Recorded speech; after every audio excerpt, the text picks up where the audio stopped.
So, what we're here today to discuss is tool building for Maya. So the idea is that we're going to use Houdini Engine as sort of a bridge to be able to use some of the awesome modeling tools, OpenVDB sculpting and modeling tools inside of Houdini. And we're going to be able to use those now inside Maya. There's several reasons for this. Let me go ahead and start my official presentation here. So, the original idea for this for me came from trying to get super efficient collision geometry, right? Anytime that you're working in dynamics or you're working in DOPS or anything like that, your geometry needs to be as simple as possible and still represent the original shape of the object. Now, this will make a little more sense in just a second when we get in here, but the OpenVDB toolset inside of Houdini really gives you some neat ways of getting really efficient, easy to simulate geometry.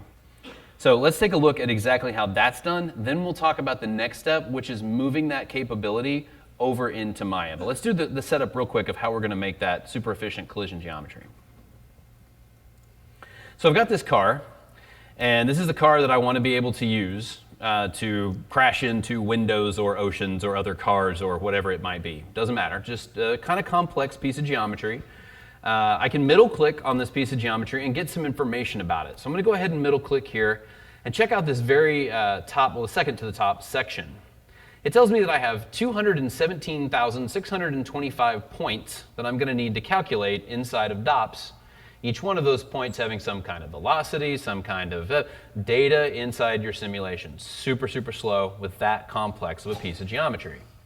So let's try to simplify that down as much as humanly possible.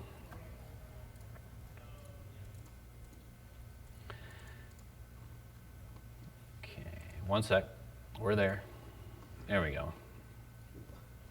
So the first thing that we want to do with our car is we're going to try to make a totally sealed object out of it, right? A watertight object. And all that means is that we don't have any polygons that have open faces that aren't connected to anything. Everything is either a locked cube, right, or tube with a lid on it. Think about it that way. We don't want any pieces of geometry that have random little pieces flying off into the nothing. We want everything kind of closed and tight and nice and compact. So the way that I do that is to use a VDB from polygons. Now, was anybody in here when we discussed the voxel stuff earlier in the day? Okay, so what we're going to do now is we're basically going to make a voxel representation of this shape, just like we did before when we talked about the sphere and turning it into a sphere using boxes. Okay, so I'm going to come in here and say I want a VDB from polygons.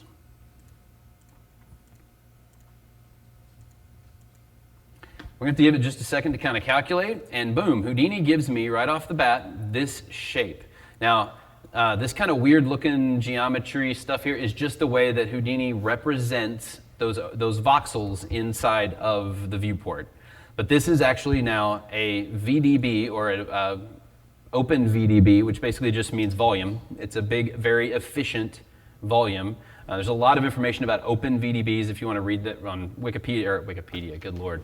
On the internet, on Google or whatever, you can look up the VDB project, Open VDB project, and find out a lot. But for the purposes of this course and what we're going to talk about, it's really efficient volume building. So we're just building a volume representation of this car right now. Okay, cool. So I've got my car, and it looks all right. It looks pretty good. Now, what I want is a really redacted version of that. I want something that just represents the bare basebone elements. So now that I've got it watertight using my cool, efficient volume making system, I'm going to go ahead and convert it back into geometry. I'm going to do it very simply with a convert node.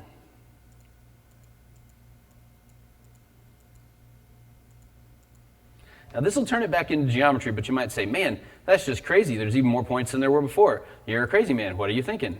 Well, I'm going to use a really fun tool called the poly reduce tool. And you might say, if you're going to reduce it anyway, why go through the step of doing the open VDB part? Well, whenever you're working with something in dynamics, you always want to try to start with a closed piece of geometry. Okay, you always want it to be watertight, as we call it. So the VDB step is really just to try to get a general presence of the shape of the vehicle that's watertight and sealed. Then we're going to use this poly reduce to come down and take all of the extra polygons that we don't need out of the system. So we'll go ahead and just take the poly reduce down to something like, oh, I don't know, 11, yeah, 10, that should be okay. Oops, sorry, there we go. So now we've got this piece of geometry. Much more efficient geometry, you might say. Let's go ahead and, oh, wait, I got my poly reduce down to 0. I went a little too far. Don't go that extreme.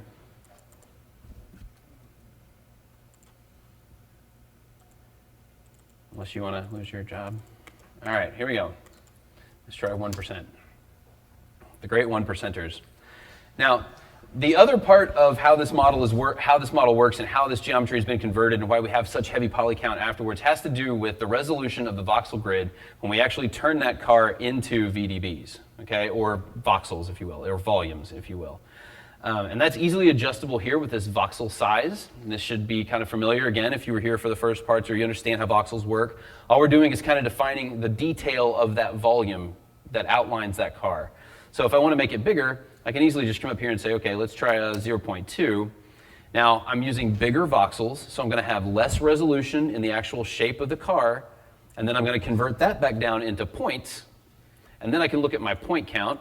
We'll talk about cleaning this geometry up here in just a second, but just this initial part of the process, let's look at our point count. Wow, 1,096? Yeah, 1,096 points that we can now simulate instead of 217,625, and now we can simulate on the lower point count and get a very accurate representation of how that car is going to crash into something or move into something very, very quickly and very, very fast. Now, you can easily see this outline, this kind of silhouette concept, if we come back and look at the original car, and then we can template the final result that we have here at the bottom. And you can see that basically what we've got is we've created this sort of patchy cage that gives us the exact silhouette in 3 dimensions of what that vehicle is, right? Now, sometimes you might say, well, it's not quite exactly right. I need it to have a little bit of extra room so that when we make those collisions, like there's certain parts of the geometry that might stick through wherever that little silhouette that we made was. It's very easily solved just by adding a peak node. We saw the peak node earlier when we were talking about attributes and we pushed those grids off of the edge of the torus. We were just using a peak to say, okay, whatever direction the normal is, just push that geometry in that direction in some way. So what that'll allow us to do now is have a little bit more control over the cage. So we can look at this and say, yeah, I do want to peak it up just a little bit, right? That's a little much. But there, that gives me a little bit of extra clearance. So now when those points collide with each other, I know it's not going to interpenetrate into the geometry. I've got a little bit of extra clearance. So I'm just using that peak to kind of give it a little bit of a rise. That's all it is, just to give it a little bit of a rise there. Now, there are a couple of other elements that I worked in to this to make it a little bit more efficient, and we're going to talk about those because I'm not exactly sure how my laptop is going to handle those. So we're going to go ahead and talk about the building blocks once they're complete here. So we kind of made the first part of that on real time here, live with you guys. The other things that I did to kind of round this out to make it a complete digital asset, something that's going to have a little bit more functionality for me in the long run. I also added this shrink wrap node, and the shrink wrap just better helps to define the outline of the vehicle. Now it doesn't have all of the detail that I need though. It doesn't actually have all of the little concave areas here that I need. So really all I did was just take that, turn that into a volume, and use the VDB combine, which basically just does operations on volumes. You can add them together, subtract them from each other, you can mix them, you can do whatever, just 2 different volumes. So I've got one that kind of defines the outline of the car and the other one that kind of defines the detail of the car, and I'm just shoving them together. That's really all I'm doing. That gives me this volume shape. And this is a little bit better defined volume shape than what we had in the one that I live built. But it's just a matter of using the VDB combine to make a little bit more defined shape. Now we're back to the same process. I convert it down to polygons, do the poly reduce.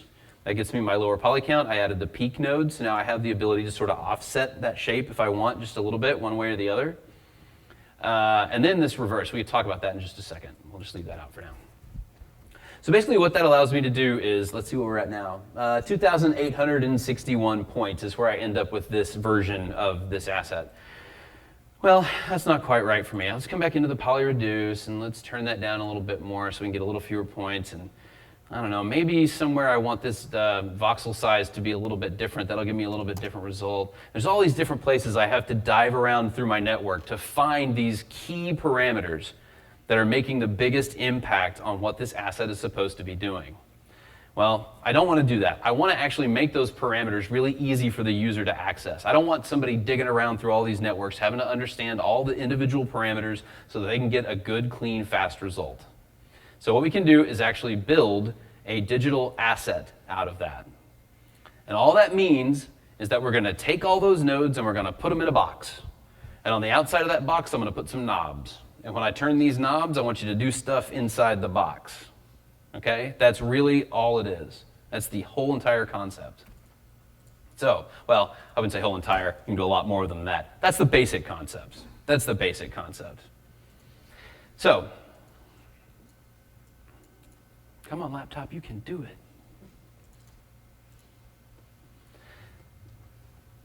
So in order to create that digital asset, the very first thing that you need to do is to create that box, right? So you need to be able to box up all those nodes into one thing. So here in the network view, I'm going to make the network view a little bigger just so we can kind of see better. I'm going to take all of those nodes, and I'm going to press this little button right here that looks like, yeah, it's a box. So we're going to put it in a box. So we put it in a box. Now we've got this subnet called subnet 1. And if I want to see all the work that I did, I just double click it, go inside, and there's all my nodes. Okay? So I've got a single individual thing.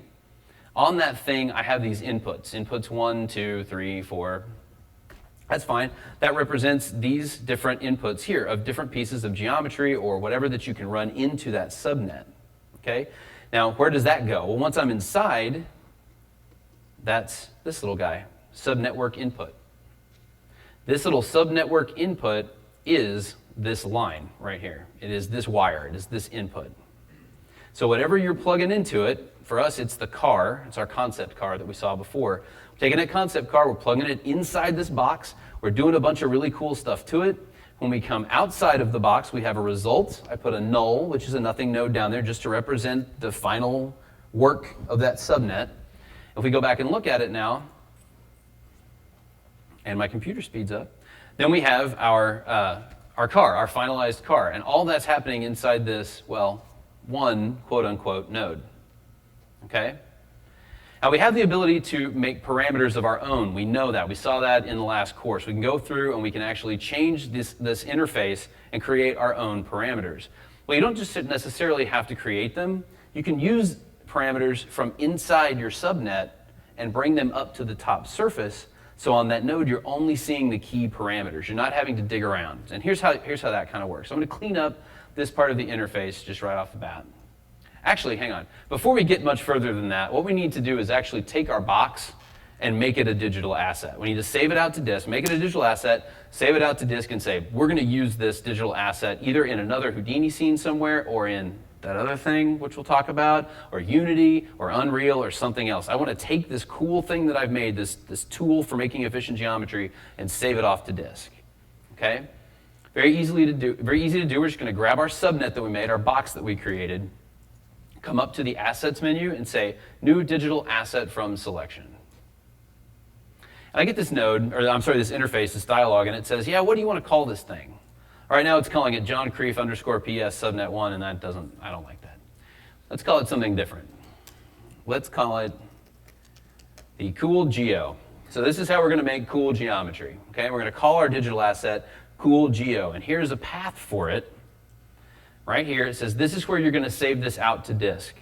All this really cool information, all this cool stuff, we're going to put it on disk so that it can be accessed from somewhere else. And here's the path.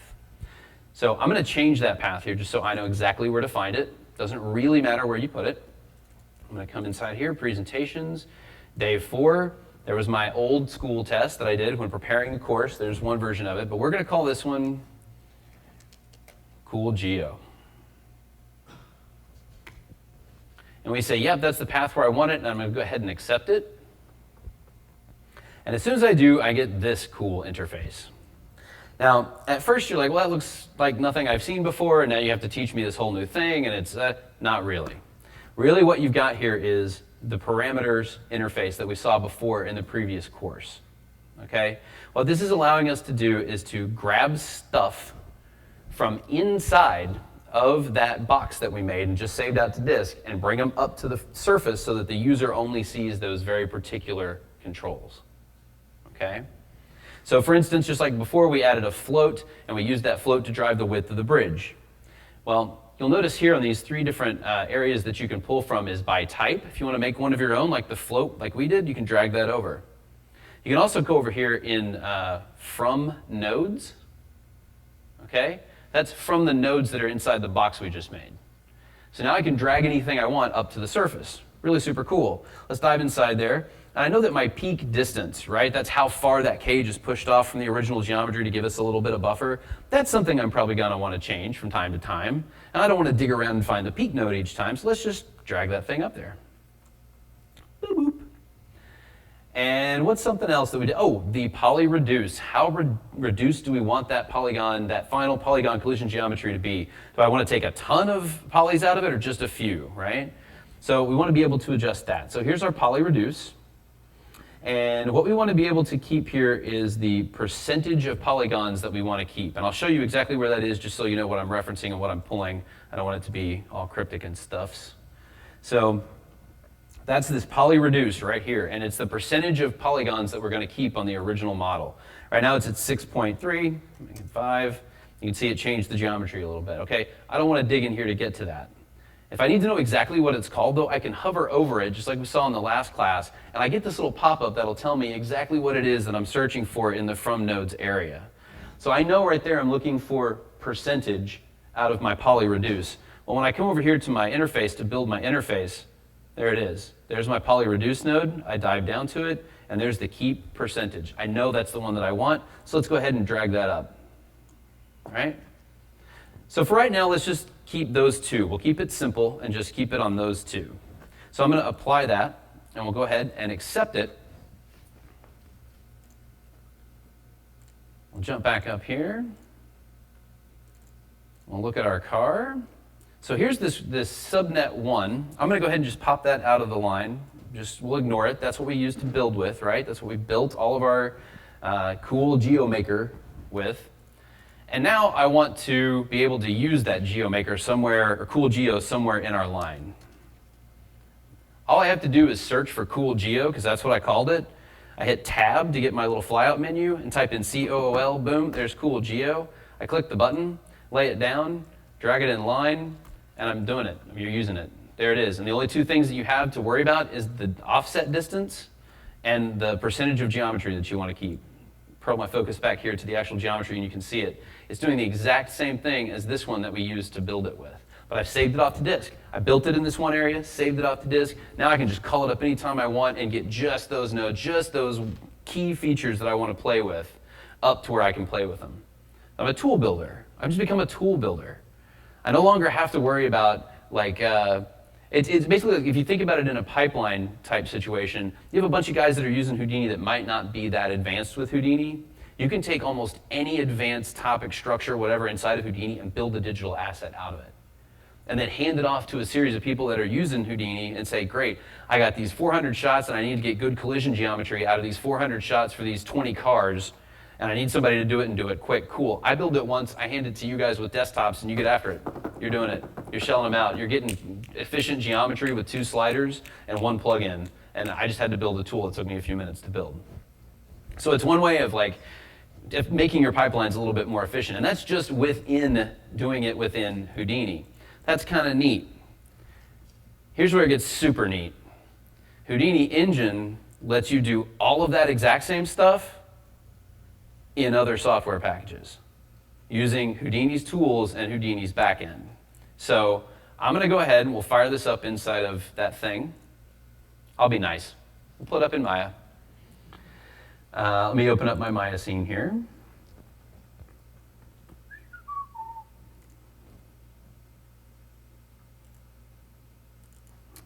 And presentations. Forward.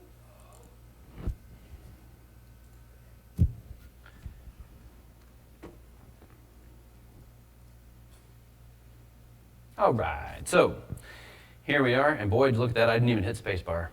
Right to that Alt key. So here is our geometry inside of Maya, and we can see that, yes, it's that complex geometry, just like what we had inside of Houdini. And I want to be able to use that set of tools that I built in Houdini, but right here inside Maya. So maybe somebody has never even seen Houdini before. They're like, I don't even know how to find the parameters I want to adjust, or what pane that's in, or how to set keyframes, or any of that stuff. But you want to be able to hand them a tool that they can use in an interface that they're familiar with. Okay, so the very first step of this is we have to be able to load the Houdini Engine plugin. Make sure that it's loaded within Maya. Love this. So it's Windows, Settings and Preferences, Plugin Manager. Dive inside here.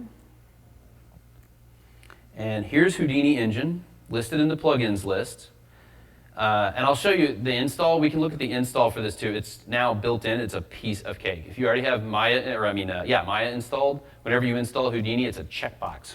Do you want to install Houdini Engine for Maya? Yeah, click, done. And it's that easy. Yes, sir. Do you only get one plugin per license of Houdini? Chris, help me. Houdini Engine licensing question. How many Houdini Engine licenses do you get when you get Houdini? One. So it is one to one. And can you purchase a whole bunch of plugins independently? Like engine licenses. Engine licenses. You can buy Engine on itself. Yeah. There you go. So I'm going to go ahead and load that plugin into Maya. So I go ahead and click on it. I now have this cool Houdini Engine dropdown inside of Maya. I'm going to go ahead and load up an asset. I browse over to the directory where I just saved out my asset from Houdini. We had coolgeo, right? That's what we called it. There it is. We can open that thing up. Now, I do get a little warning right off the bat, but what the warning is telling me, I can come down here and check it out, saying, hey, I don't have enough input sources. Right? When we created the tool, it's like I need something to operate on. I need something to work on. You say, okay, no problem whatsoever. So we'll come over here, and let's go ahead and use our concept car, because that's what we were working with before. It'll work with any piece of geometry. I'm just going to start with the concept car. You can see here inside of your outliner, we have our coolgeo listed, right? And coolgeo, let's get our attribute editor up here, has this sub-network input number 1 right here. Well, that sounds really familiar, doesn't it? Yeah, that's, where'd it go? Sub-network input 1 from our build.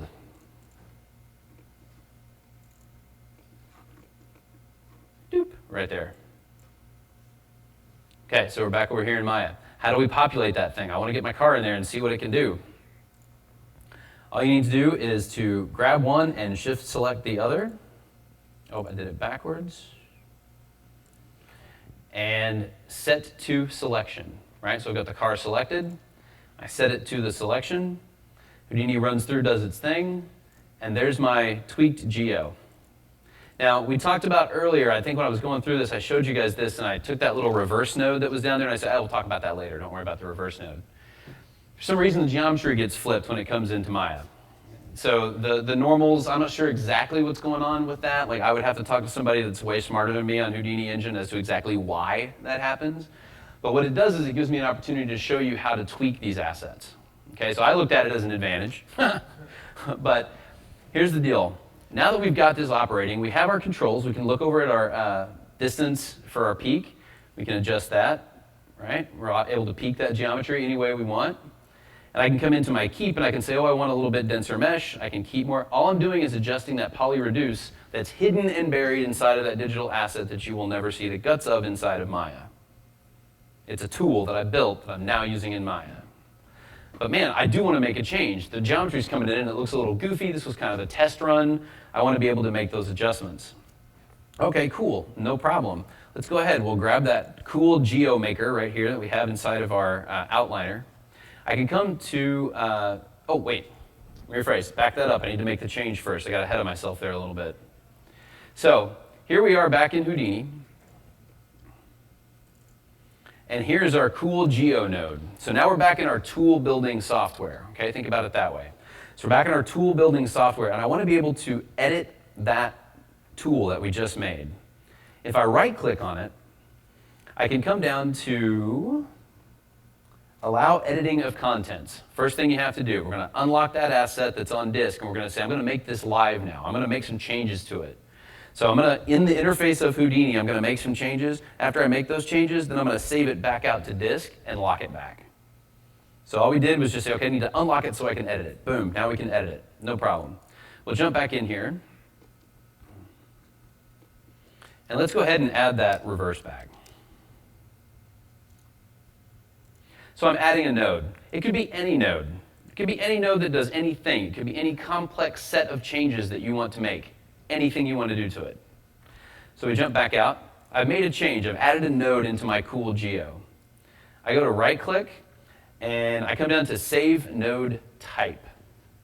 Now, I have asked before, but I don't know why. I wish we could lose the type on the end of that name, because it comes from sort of a callback to the older days of how Houdini was made and how it named things. Think about that as just, I want to save this node to disk.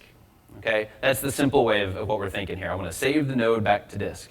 So I save it back to disk, look down here on the bottom, and I do get a little feedback. Operator type, blah, blah, blah, has been saved. That's why the type, again, is a little confusing. But I've now saved that back to disk. And what I want to do is choose match current definition. Now all this does is say whatever's on disk, the definition of this asset that's on disk, make sure that it's equal to the one that I'm using. All right, cool, boom, equal to the one that I'm using. Awesome. Now I'm going to come back into Maya. I made that change. That node now has on disk, I added the reverse to it. So what we should be able to do now is update that in Maya, update that tool, and all the changes will propagate through and we'll see the geometry look a lot better. So all I can do is come in here to Houdini Engine, reload asset. Whoop. Wah, wah. Did I put the reverse in the wrong spot? Oh, no, I had my distance. I moved my distance. Okay, so this is good. This is a good thing to note. The value of the distance slider here is whatever it's set to when you save the asset. So when I was playing around with it in Houdini, this distance was set to 0. I saved it off to disk. When I reloaded it into Maya, it saw that value and it went boop and tweaked it out. That's why it looks so weird. So keep in mind when you make those changes and you save that out to disk, you may have to go back through and readjust some of your settings here. You really want to use this methodology in the tool building phase. Once you get the tool built and it's doing everything you want it to, set some defaults for those parameters before you hand it off to your artists to use. You really don't want somebody to have to go through here. It broke. They've got 15, instead of just distance and key percentage, imagine you've got 1,500 sliders that you're all working with, right? And somebody goes, oh, I need to make a change to one. You go back into Houdini, you rebuild the tool, you save it out, you reload it back into Maya, and it changes some of those parameters perhaps, or something gets a little bit off because the guy that was building the tool didn't remember what the defaults were supposed to be, or something got off. So pipeline management-wise, it's good to make sure that you're doing all this tweaking till you get it like you want it. Now, you can make changes. It's not unchangeable. We just saw that. We can make those changes.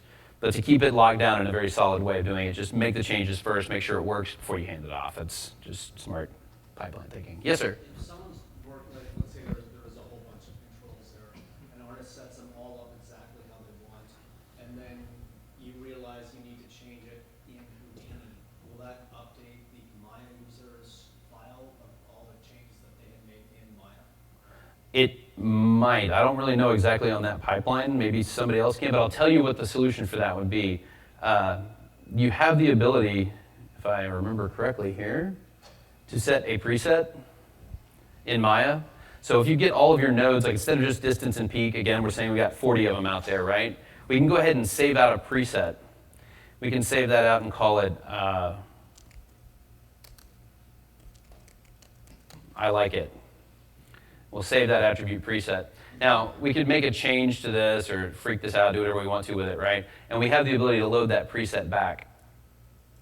And we'll replace all the stuff in there with the I like it preset, and it goes right back to where it was.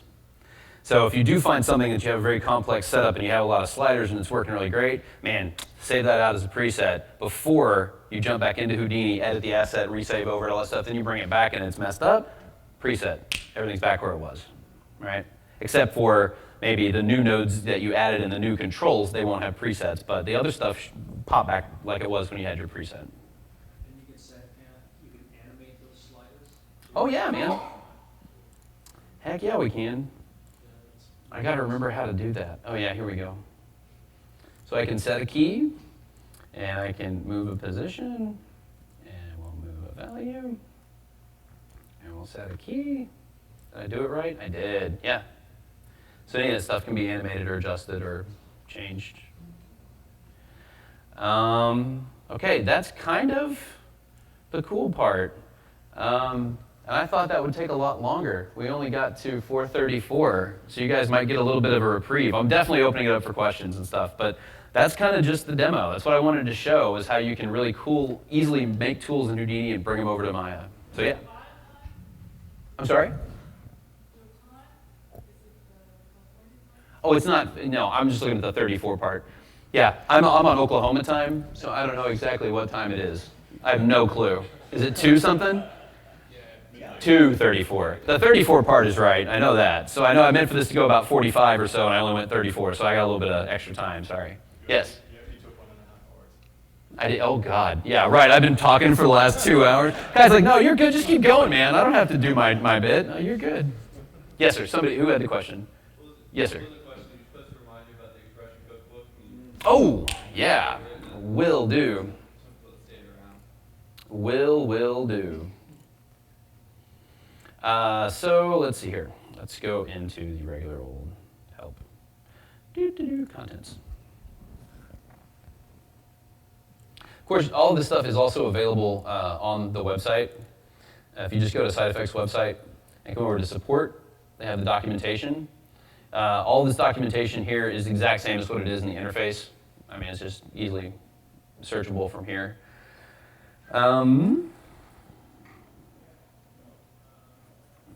Here we go.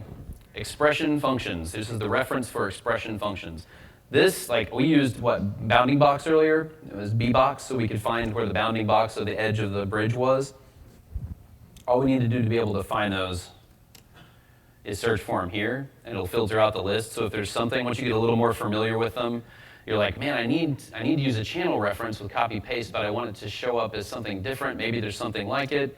You can do CH, if I could type, and it'll give you anything that has to do with the channel function. So here's channel, this is channel, chop information. So anything that you need, channel references, channels as a string. So anything that you need to pull in, you can easily filter that list. If you want, though, you can just scroll through and see all the really cool stuff that you can do by going through this list. And there's also the expression cookbook, which is a really handy little way of seeing the beginning. How am I going to find that thing in here? I think I have it bookmarked.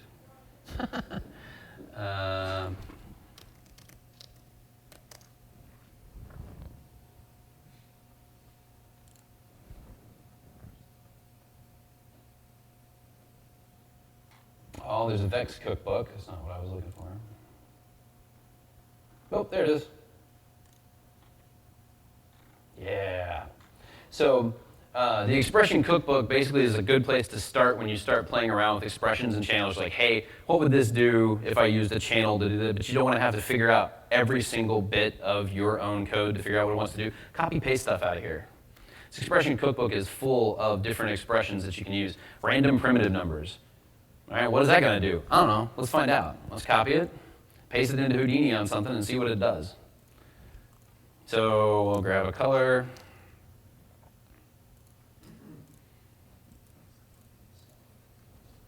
And I don't know, let's see what happens here. We'll just paste it in here. Boop. Okay, well, let's root this into primitives. What I've done is I have randomized the color of the red channel on the primitives of my weird sled-looking concept car now that it's collision geometry. And again, this kind of harkens back to what we did originally with the parameters we were talking about, or I'm sorry, attributes and how attributes work. If you want to see how that looks and what that is, I see here that it's a class of primitives, so I look at my primitives, working with a primitive attribute. And I have in the red channel randomized, I can look through the red channel and see different values. Well, not different values actually, because it's not completely random. Anyway, horrible example. Caught me totally off the cuff. Please ignore the last 5 minutes of my... I don't want to destroy every good piece of fun that I just made for you. Anyway, play with these. It's stuff to play with. Come through here, read the help. It'll tell you exactly what it does and where to use it. Also, another really good thing is, in the help, almost everything in the help has an example file that's associated with it. So I'm not launching from the website. It doesn't really work when you launch it from the website. But if I'm looking at the help from right within Houdini,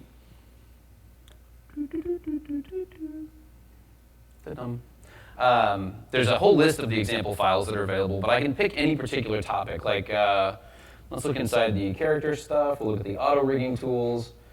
And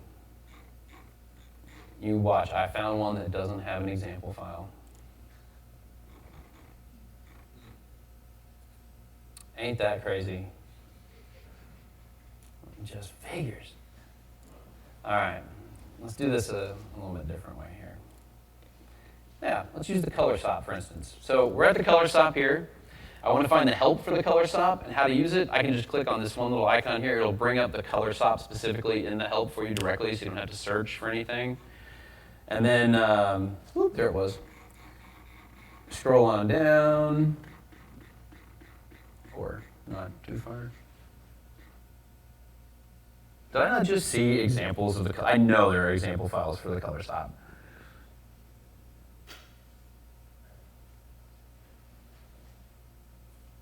Okay, I'm crazy. Somebody help me out with that part in a minute. I'll find the answer. There are example files for almost everything you could possibly do except the 2 or 3 things I have just chosen. Trust me on that shit.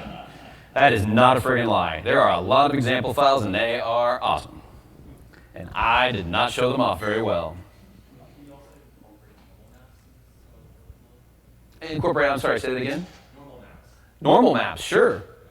Sure, anything, okay, so basically, I'm not kidding, anything inside of Houdini itself almost everything can be made into a digital asset.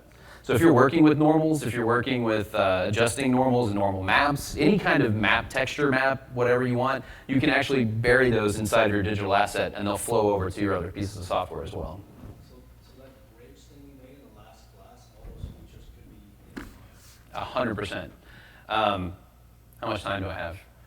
I could go off script again and show you. Let me show you this real quick. Most of the nodes that you're used to using inside of Houdini actually are digital assets, just so you know. This color node that we just laid down, that's a digital asset that somebody built, right? If I want to see what it's made of, I can dive inside. That is the guts of the color digital asset, okay? And some of these nodes, of course, you can dive inside of those, and inside of those there's some other stuff, and inside of those there's some, and it just keeps going. The rabbit hole never ends at some point, right? Which is why the interface is made so much cleaner using digital assets, like color. Boom, one node, few little sliders. That's all I need to know. So that structure and that thought pattern kind of flows throughout all of Houdini's life. Let me see here. Do we want to try? Are there other questions? Let me address those first. Does anybody have other questions I can help with? Maybe. Yes, sir. Yeah, I think it's related to his question that if you can export any node, say for example, the Pyro network. Yes, sir. And you export that without using a Maya or Houdini engine. So it's using the simulation code that's in those nodes in Houdini, and it's not using any of Maya's dynamics, right? Is that true? Yeah. I know at some point they do have to communicate through, like on the back end of like the really developer side back end of how all of that works. That's why I answered in such a strange voice. I don't know. I really don't know for sure. I know that you actually are controlling, like when you make a flip sim, if you make a flip fluid simulation and you box it up as an asset and then bring it over into Maya, you're actually controlling the attributes on a flip solver, a Houdini flip solver. I mean, you're using a Houdini flip solver. Now, is it to communicate and work and show up in the OpenGL viewport in Maya? Is it using some Bifrost nodes in some place to plug in so you see part of the visual? I don't know. I guess from Maya's perspective, it's just a piece of geometry that's rendering. Yeah. It doesn't care about how it's created or how it's animated. Exactly.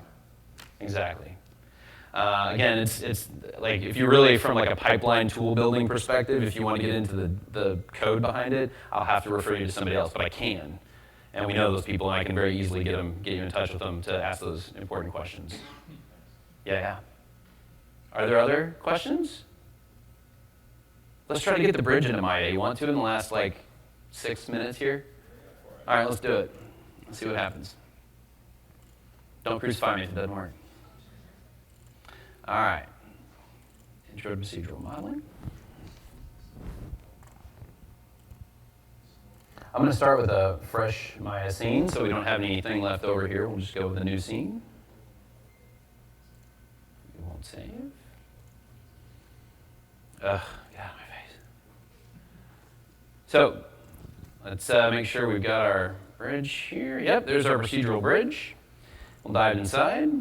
Now, I've got all of my nodes here. They're all set up. I don't really want to mess with any of them. I just want to box them up and get it over there. I am going to have to build the controls, but really they're going to be drag and drop simple. So let's go ahead and take this whole thing here, Control all, and we'll box it up, make a subnet out of it. Out of that subnet now, I'm going to go Assets, New Digital Asset from Selection, and we'll call this bridge thingy. And I'm going to save it in a different folder. I'll put it on our desktop in my little folders here, presentations for. Whoop. Bridge thingy. And I accept. Now I need to build some kind of interface for it, otherwise when I get it in Maya, I won't be able to see any of the dynamic stuff happening. So I can come in here from nodes. Now this is where this gets really handy to use the way that we did it. I don't even now have to dig around and find all those different parameters. I've got that C node, if anybody saw that last lesson, that I used to create all of those from. So I can actually just come over here on this C node, and they're all right there. Well, let's just bring those controls up to the top. One drag. They're all, that one node had all of my controls on it for the controls, so why not? Boom. I promote them up to the top. We'll go ahead and accept it. Now let's test it out real quick here, see if I can do, yeah, there's bridge thingy, so I know I made a digital asset out of it. Make it visible, and there's all of my parameters. Let's make sure we're still working with some geometry over here. And bring up my parameters and get a little, yep, okay, awesome. I know it's saved out to disk, so we'll jump over here in Maya. Go over to our Houdini Engine, we'll load up an asset. There's bridge thingy, and there's my bridge. Whoop. Oh, craziness. There it is. So there's my bridge. Now I do have, obviously we've got a little bit of reverse geometry when we brought it in as an asset. That's probably something, again, you'll have to go back and play with. Maybe you need to tweak it once you get it in Maya. That might not happen in Unity. That might not happen in Unreal. In Unreal, it may have, you know, another little weird caveat or whatever. So you do need to test out your stuff before you hand it off to another artist. But here we are in Maya. Here's all of my controls, completely dynamic right inside of Maya. Something nothing an artist ever needs to worry about is be able to figure out how to do that stuff. So here you go, boom. Completely dynamic geometry, built in Houdini, inside Maya, ready for rendering as a tool. Yes, and Unreal and Cinema 4D, and I'm not sure what the future release of other Houdini Engine operability is. I'll leave that to people that are able to tell you those things. I am not. Yes, sir.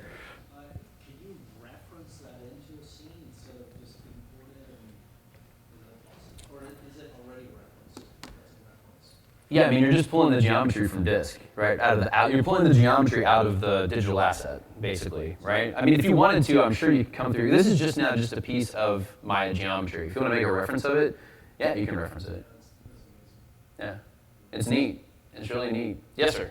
You mentioned earlier that the Unity engine was included with the Houdini license, so $1 million per license. Is that $1 million per license good for both Unity and Maya, or if you're using multiple tools like that, you have to license the stuff for the engine for each one of those? I don't believe so. I believe you could just, like, Houdini Engine is Houdini Engine, and if it works, like, I don't know about simultaneous instances. Like, if you had a Maya, Unity, and an Unreal all open at the exact same time, all using Houdini Engine, I don't know about that. You'll have to talk to somebody, either marketing or customer service, about exactly the licensing structure. I'm not sure. Right.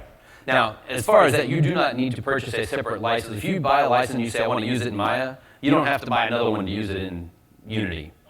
Now, simultaneously, though, at the same exact time, I'm not sure. But no, you don't have to buy a specific one for each one. The installer is so badass. You really do. Sorry, it's awesome. You fire it up, and in the installer it goes, hey, you got Unity. You want Houdini Engine for it? And I go, yeah. Click, boom, done. And it just shows up. Load the plugin. There it is. That's great. Are we close? Ish. 2 minutes. 2 minutes. Questions? Other questions? Yes, sir. Could you package up like a mantra or lock node as a digital asset? Oh, here we go.